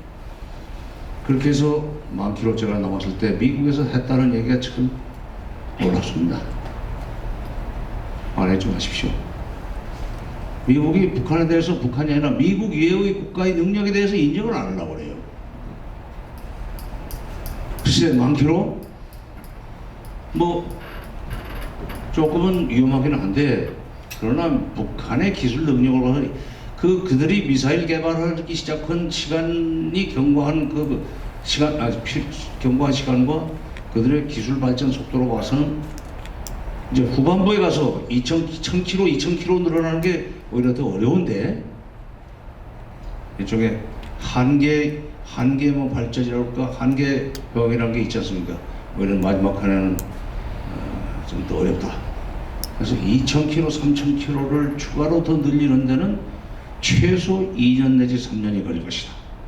따라서 앞으로 2년 동안 3년 동안 맥시멈 프레셔를 가해가지고 아무런 보상 없이 북한이 핵을 포기할 수밖에 없도록 만들 수 있다. 거기에 10,000km짜리 미사일 시험 발사에 성공한 직후에 미국 과학자들이고 소위 정치권 좀 싱크탱크에서 나온 얘기입니다. 그런데 그로부터 4개월 25일 만인 11월 29일 날 13,000km짜리 미사일이 나와버립니다. 그러자 그동안에 리틀 로켓맨이 무슨 화염과 분노리 하면서 김정은에 대해서 그야말로 야유하고 가지고 놀던 트럼프의 대북언사가 싹 스톱이 되버립니다. 그리고 12월 5일 날 2017년 12월 5일 날 미국에서 국무부 차관까지 지내고 유엔 사무차장을 하고 있는 제이크 펠트만이라는 사람을 평양에 들여보냅니다. 저는 들여보냈다고 봐요. 유엔 사무차장이지만 미국 국무부에서 큰 사람이 들어갔을 때 그게 미국 정부의 허가 없이 들어갈 수 있습니까? 말하자면 비공개 미션을 줬다고 생각하는 겁니다. 가서 12월 원래 가서 9일날 나왔습니다. 북한의 고위 당국자들 만나서 했다는 얘기가 나중에 이제 흘러나오는 거죠. 오판에 의한 전쟁을 방지하려면 협상이 필요하다. 협상하지 않은 제안입니다. 자, 국무부 출신 유엔 사무차장이 와서 그 얘기를 하는데 이게 뭐 구태혁슨가 하는 사무총장이 보냈다고 누가 보겠어요? 누가 봐도 미국 정부의 의지가 실렸다고 보기 때문에 1월 1일 2018년 1월 1일 신년사에서 김정은이가 결국 워싱턴으로 가야 되는데 트럼프를 만나야 되는데 트럼프를 만나려면 도리 없이 문재인이라는 다리를 건너야 된다. 그러려면 평창올림픽에 가는 것부터 시작하자. 그래서 평창올림픽에 참가하겠다는 제안을 하고 그리고 9일날 개막식 날 문 대통령을 평양으로 초청하는 친서를 여동생한테 들려보내지 않았습니까? 그러자 문 대통령이 바로 말귀를 알아듣고 국가안보실장 정의용, 그다음에 소건 국정원장 둘을 단장하는 특사단을 5명을 평양에 보냅니다. 김정은을 만났습니다.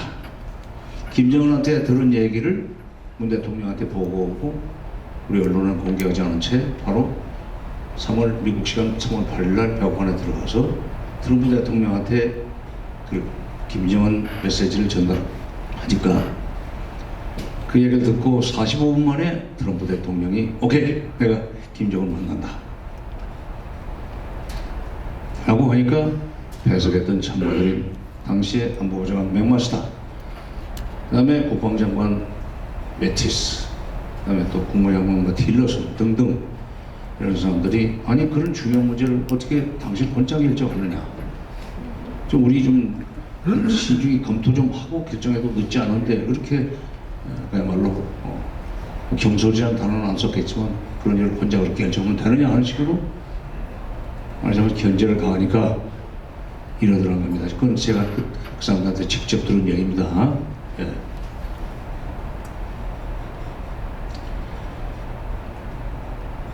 지금까지 클린턴, 부시, 오바마 새 전직 대통령들이 8년씩이나 대통령 하면서 24년 동안 25년 동안 북핵 문제를 해결하지 못했던 것은 바로 당신네들 같은 실무 관료들 말 듣다 그렇게 됐어.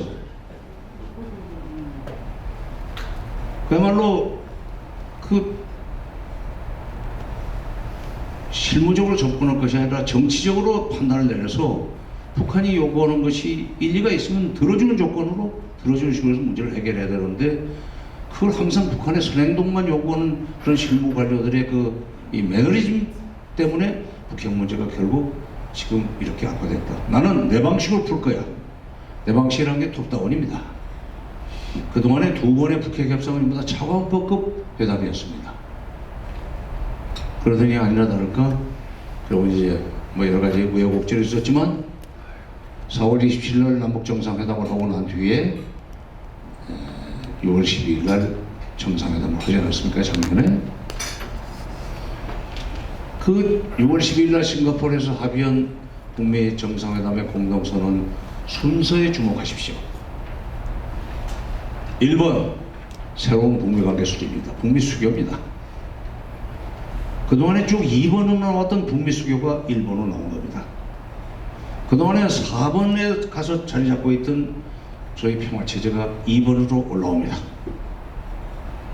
그다음에 항상 미국의 요구로 인해서 일본에 자리 잡고 있던 비핵화 문제가 3번으로 갑니다.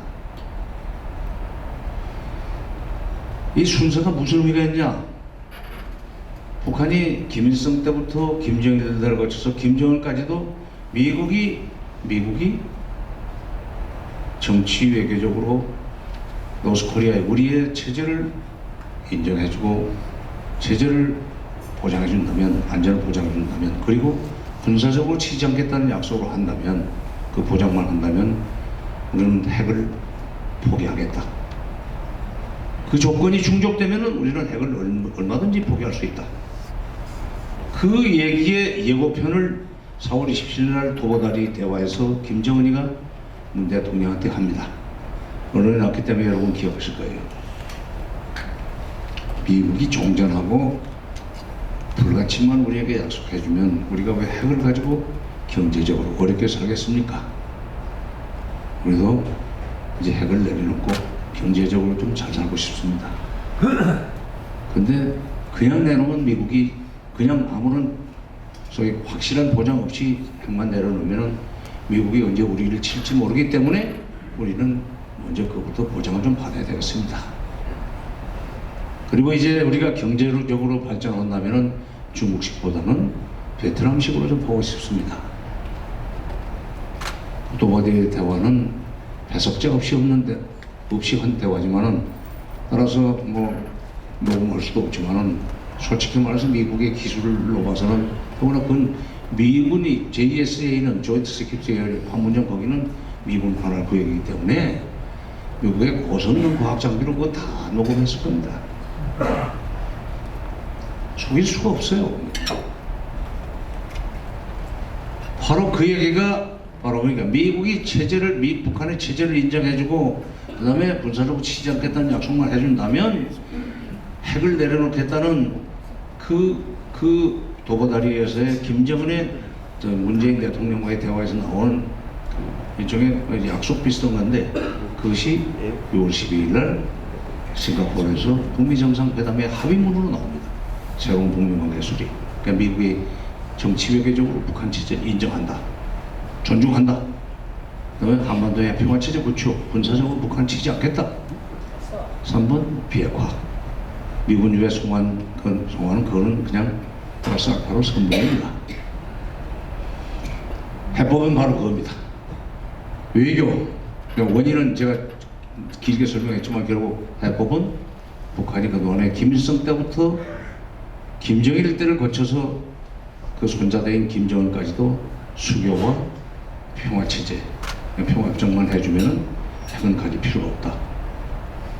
진정성을 믿을 수 있냐는 반문이 나올 수 있을 거예요. 그러면 저는 한국에서 강연할 때는 그러면 트럼프 대통령이 바보입니까? 트럼프 대통령도 각종 정보를 가지고 있는 사람인데 위성 정보도 있고 솔직히 말해서 그쪽이 이 각종 과학 장비로 북한에서 이 고위층 간에 통하는 거 다 저희는 감청 결정 다 하고 있다고 봅니다. 우리한테 다 안 가르쳐줘요. 다 안 가르쳐줍니다. 필요한 것만 가르쳐줍니다. 그러니까 이 해법은 바로 이번에 6월 12일 날 싱가포르에서 합의됐던 새로운 북미관계 수립, 그런 걸로 하면 북미 수교, 그 다음에 2번으로 나온 한반도의 평화체제 구축, 말하자면 정전협정을 평화협정으로 바꾸고, 그러면 주한미군은 어떻게 되는 거냐 하는 이제 질문을 하실 수 있겠지만, 그럼 처음부터 주한미군 주도는 있는 조건에서 수교하자는 얘기는 할아버지 때도 했던 얘기고 아버지 때도 미국이 이미 건네놓은 적이 있기 때문에 저도 그걸 따를 수밖에 없습니다는 얘기를 했으리라고 봐요. 그러니까 트럼프가 그러면 좋다. 주한미군 문제가 제기되지 않는 조건에서 수교 얼마든지 할 수 있다. 트럼프 입장에서는요, 평양에 미국 대사관이 들어가면은 만주 지역이 미국의 손아귀에 들어가는 겁니다. 지금 베이징에도 물론 대사관이 있지만 그거는 중국 본토 관할하는 전방 초소고, 그다음에 중국의 소위 중요한 공업 소위 기지인 동북 삼성 만주죠 옛날에. 거기는 평양에 미국이 들어가면은 만주가 미국 손아귀에 들어가는 셈입니다.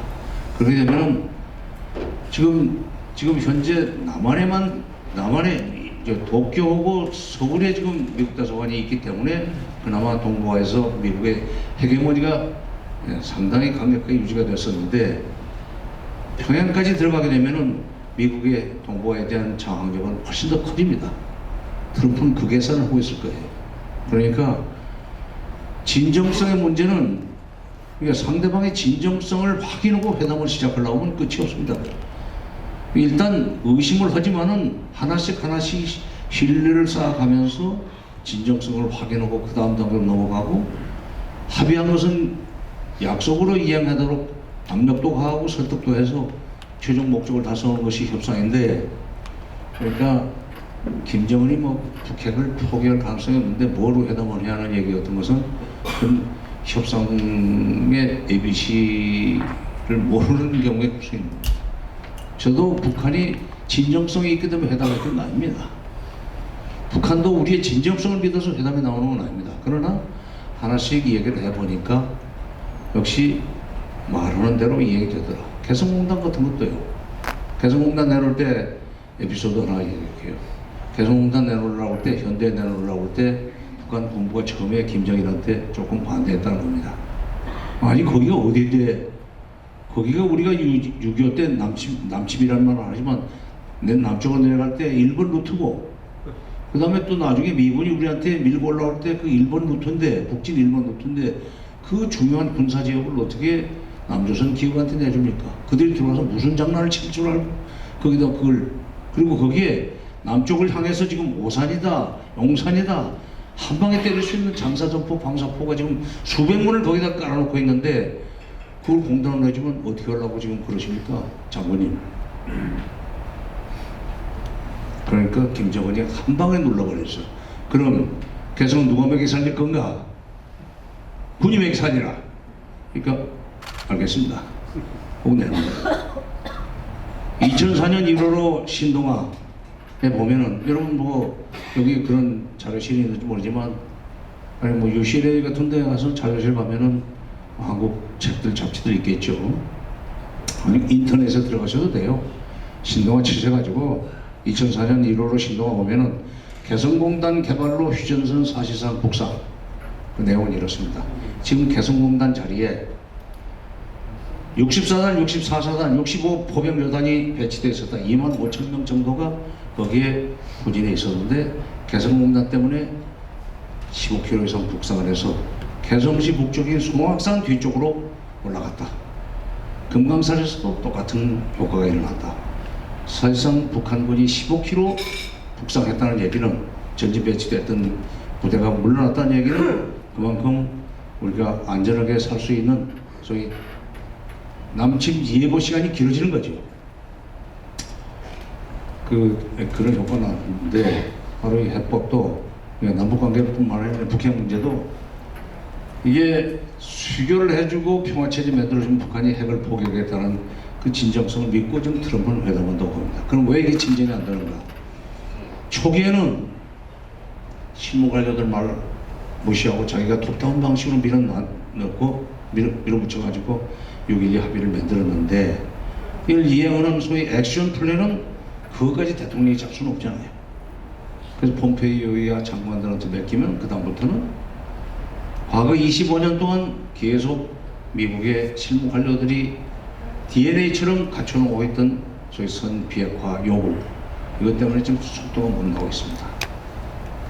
여러분들께서 그 점에 대해서 주목해 주시고, 교민사회 역할이라고 뭐 거창하게 붙여놨는데, 지금 트럼프 대통령 뭐 여러 가지로 인기 없는 거 잘 알고 있습니다. 그러나 트럼프가 있는 동안에 트럼프의 정치적 야심 때문에 지금 이 북핵 문제 해결을 하고 있는 거예요. 재산을 보고 싶어서. 한편 김정은이는 트럼프를 만나가지고 그는 트럼프의 정치적 야심을 충족시켜주는 대가로 수교까지 끌어내고 평화체제까지 끌어내서 북한 경제를 잘 되도록 만들면, 할아버지 때부터 노래를 불러왔던 바로 인민생활 향상, 기와집에서 비단 옷 입고 쌀밥에 고깃국을 먹고 싶어하는 우리 인민들의 세계적 염원을 조선노동당 시대에는 기필코 달성시키겠습니다 했던 것이 김일성이가 집권한 48년도 그때 얘기입니다. 못했고 죽었습니다. 김정일이도 집권한 뒤에 바로 그 기와집에서 비단 옷 입고 쌀밥에 고깃국 먹고 싶어하는 우리 인민들의 염원을 2000년대를 기필코 완수해야 됩니다 하는데 못하고 죽었습니다. 김정은이가 바로 쌀밥에 고깃국, 기와집에 비단 옷, 이것을 인민들에게 안겨주겠다고 해서 핵을 포기하겠다고 하는 각오를 보였고 트럼프는 그걸 믿었기 때문에 합의를 했다고 봅니다. 트럼프 대통령 다른 정책이 마음에 안 들어도 북핵 문제에 관해서만큼은 우리가 좀 그 사람한테 힘을 실어줄 필요가 있다고 생각합니다. 작년 6월 27일 서귀포에서 제주 국제평화포럼이라는 게 열렸을 때 제가 한 세션의 사회를 맡았습니다. 일본의 한반도 전문가, 중국 한반도 전문가, 미국 한반도 전문가, 한국의 한반도 전문가 네 분을 앉혀놓고 제가 이런 질문을 했습니다. 4.27 남북정상회담과 6.12 북미정상회담 이후에 한반도 정세를 전망해주고 그리고 한국 정부가 앞으로 어떻게 해야 될 것인지 좋은 의견이 있으면 좀 제안을 해달라. 그러자 일본에서 온 한반도 전문가 오코노키 마사오라는 이름을 가진 게이오대학의 명예교수가 이렇게 얘기했습니다. 그 사람은 북한의 원전을 이룰 줄 알고 북한의 말의 숨은 뜻을 분간할 줄 아는 사람입니다. 북한 말의 숨은 뜻이 많아요. 말 속에 지뢰도 많고 아주 복선도 많이 깔고 묘하게 그 메시지를 넣는데 그 화법을 알면은 읽어내는데 그걸 모르고 그냥 영어로 번역해버리면 그 원 뜻이 죽어버리는 경우가 많죠. 분당국의 대통령으로서 문재인은 참 운이 좋은 사람이다. 저건 무슨 소린가 그랬어요. 정상회담 했다고 운이 좋다? 그게 아니에요. 때마침 김정은과 트럼프를 만났다. 김정은은 지금 경제 때문에 비핵화하려고 하는 거예요. 트럼프는 재선을 위해서 김정은의 요구를 들어주고라도 비핵화를 시켜보려고 한다. 이걸 잘 연결시키면은 문재인은 한반도에 평화를 가져다주는 대통령으로 기록될 것이다. 분단국 대통령으로서 얼마나 운이 좋은가. 그 다음에는 중국의 북한 전문가, 미국의 북한 전문가 얘기는 제 귀에 들어오지도 않더라고요. 중국의 전문가도 조선 쪽이기 때문에 북한 내부 사정도 잘 알고 오는데 비슷한 얘기를 해요. 김정은이 하려고 한다. 자꾸 한국에서 미국의 동부의 무슨 보수 언론이나 싱크탱크에서는 진정성 의심하는데 자기가 볼 때는 김정은이 이번에 확실하게 하려고 한다고 본다. 미국에서 온 사람은 무슨 옛날 얘기만 하고 앉았더군요. 자, 제 결론은 그겁니다. 지금 하려고 한다고 하더라.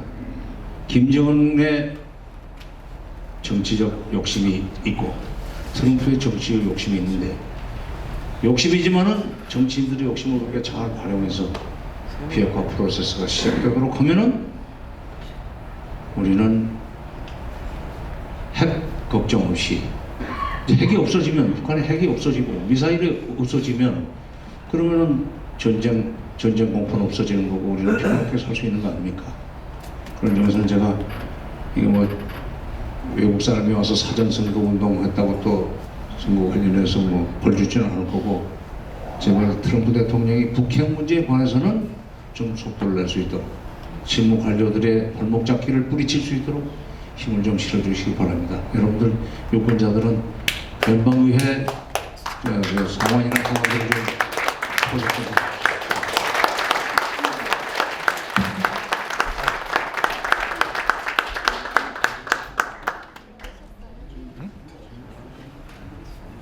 네, 질문 한두 분만 식사하십시오. 네. 간단하게. 예.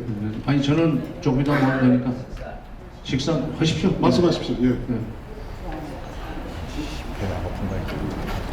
간단하게 질문해 주시기 바랍니다. 마이크 드릴게요.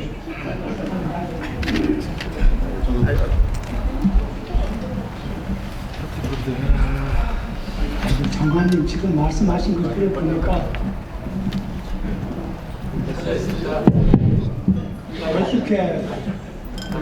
어떻게 연도하고 날짜까지도 전부 기억하고 계시는지 놀라지 않을 수가 없습니다. 지금 마지막에 제가 책을 읽고 책으로 공부를 해가지고 하는 학자 같으면 그게 기억이 안 나는데 현장에서 여전히 시공을 했기 때문에 잊지 못합니다.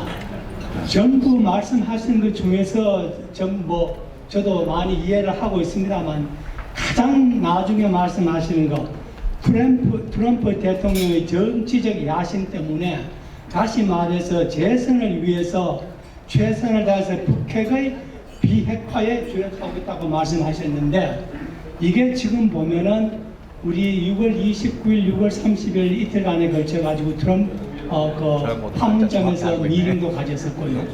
그때 워싱턴 포스트 신문을 보면은 아무래도 북한의 김정일의 비핵화는 안 될 것 같고 스몰 딜이라고 불려지는 프리징은 아마 될 것 같다고 나왔었다가 지금부터 며칠 전 지난 토요일 날 금요일인가 토요일 날 뉴욕 타임스를 보면은 그 전에 한 열흘 전쯤 보면은 그게 바뀌어가지고 아니 북한도 분명히 비핵화에 주력하고 있다. 그래서 미국의 우리가 지금 말하는 스티브 비건 국무부 대북정책특별대표분께서도 비핵화에 주력하고 있다고 그랬는데 엊그제 토요일인가 뉴욕 타임스를 보니까 그게 또 바뀌어가지고 완전히 트럼프 대통령의 정치적 야심 때문에 끝까지 비핵화가 아니고 스몰 딜이라고 불려지는 프리징에 그걸로 매듭을 짓고 북한의 제재가 해제될 것 같다. 그와 같이 전망을 하는 미국의 워싱턴 포스트하고 뉴욕 타임스 기사가 나왔습니다. 박사님께서는 어떻게 생각하시는지 답을 좀 해주시면 좋겠습니다. 뭔지도 모르겠다. 저도 뭐 그 기사를 알고 읽었습니다. 일단 시작은 소위 뉴클리어 프리징으로 시작할 수밖에 없습니다. 핵동결이라는 입구로 들어가서 CVID로 끝나야 됩니다. 근데 시작은 그렇게 할 수밖에 없어요. 근데 이제 그러면 선거 전에 대선 전에 핵동결 정도의 성과를 가지고 내가 한 문제 해결의 이 프로세스를 지금 시작을 했다. 그러니 이걸 완결할 수 있도록 표를 달라는 식으로 선거운동을 하려고 봅니다. 그러니까 핵동결로 끝나버리면 곤란하지만 핵동결로 시작을 할 수밖에 없다는 것이 북핵 문제 해결의 원리고 순서라는 그러니까 워싱턴 포스트가 그걸로 끝낼 것이다라는 그런 거에 대해서 걱정하지 마시고 저는 그걸로 시작을 할 수밖에 없다 결정. 어떻게 한 방에 다 끝납니까? 왜냐하면 다섯 가지를 다 해야 돼. 많이 시끄럽잖아. 완전히 사실 CVID나 FFVD라고 하는 거에 실시되면 북한의 핵시설 없애기, 그다음에 핵물질 들고 나가기, 그다음에 핵무기 들고 나가기, 미국이, 그다음에 핵투발 수단인 미사일 없애기 들고 나가기, 핵기술 얘기. 근데 핵기술이 사람의 머릿속에 들어있는 거기 때문에 우크라이나나 이런 데 비핵화시킬 때 그 핵기술은 그 핵기술자들을 다른 데 취직을 시켰습니다. 해부제 진짜 다섯 가지 일을 해야 되는데 그게 한두 달에 끝나는 문제가 아니고 1, 2년에 끝나는 문제가 아니에요. 일단 그러니까 내년 대선 전까지 핵동결이라도 제대로 되면은 나중에 당선된 뒤에 4년 동안 자원해서 현실적으로는 아마 적어도 트럼프가 당선이 되면 재선이 되면 소위 리버서블 기임을 다 불가역적인 선택까지는 나이가 많으면 다 저런다니까. 그런 기대를 가지고 그래서 일단 소리 다른 다 나이 그거를 장수를 해갖고 아니 자다가 일어나서 집에서 이 트위터로 정치는 발표하고 국방장관 한다는 것도 닦아. 현재 시간을 어쨌든 그렇기 때문에 우리가 그의 그런 돌발적 이것을 좀 활용해서 차제의 북한 문제 해결에 7부 동선은 지금 대선 전에 좀 넘어야 되겠다. 네, 저는 죄송합니다. 시간상 진행을 안 받겠습니다. 다음 순서는 일본의 수출 규제 조치에 대한 우리 입장인데요. 이것을 간단하게 우리 양학봉 부회장님하고 김진국 부회장님 나와주시기 바랍니다. 식사는 서로 하겠습니다. 잠깐 나와주시기 바랍니다. 그래서 어쩌라고요.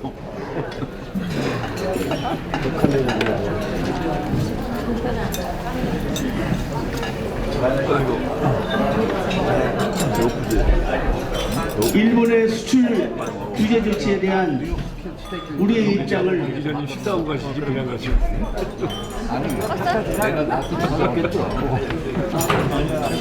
진심으로 일본의 만행을 성토하는 마음으로 낭독하겠습니다.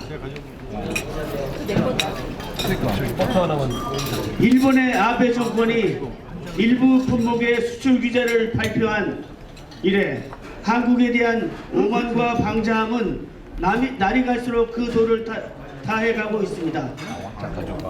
어제는 한국의 방공식별구역에 대한 무단 침입한 러시아와 중국 공군기에 대해 한국 군용기가 대응한 것을 두고 자기네 영토 안에 왜 한국이 나서느냐고 어처구니없는 생떼를 쓰기도 했습니다.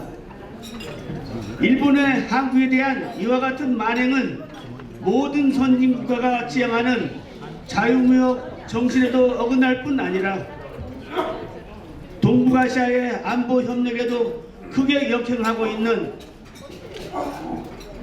그런 작태입니다. 이에 대해 5천만 한국 국민은 물론 일본 내 뜻있는 지식인들과 세계 각국으로부터 용서받을 수 없는 반역사적, 반우호적인 행태로 규탄받고 있으며 국제사회는 WTO 등을 통해 이를 법적으로 심판하기에 이르렀습니다. 한반도의 평화와 번영을 위해 노력하는 저희 민주평화통일자문회의 LA협의회는 이와 같은 일본의 만행이 지금 진행 중인 북미 회담과 남북 회담 등 한반도 평화 프로세스에도 크게 악영향을 미치고 있다고 판단하여 다음과 같이 우리의 입장을 밝히고자 합니다. 제가 다음을 읽겠습니다. 정부 자리에서 일어나 주시죠. 일어나 주세요. 그럴 일이 있습니다. 제가 이제 1번에서 또 5번까지 읽는데요. 맨 끝에 이거 다 가지고 계시죠? 바란다 할 때는 바란다 이렇게 해주십시오. 자, 1번 문재인 정부는 대화로 해결하려는 기본 자세는 유지하되 한국을 굴복시키려는 일본의 흉기를 물리치며 일본을 극복하려는 근본 대책을 세우기 바랍니다.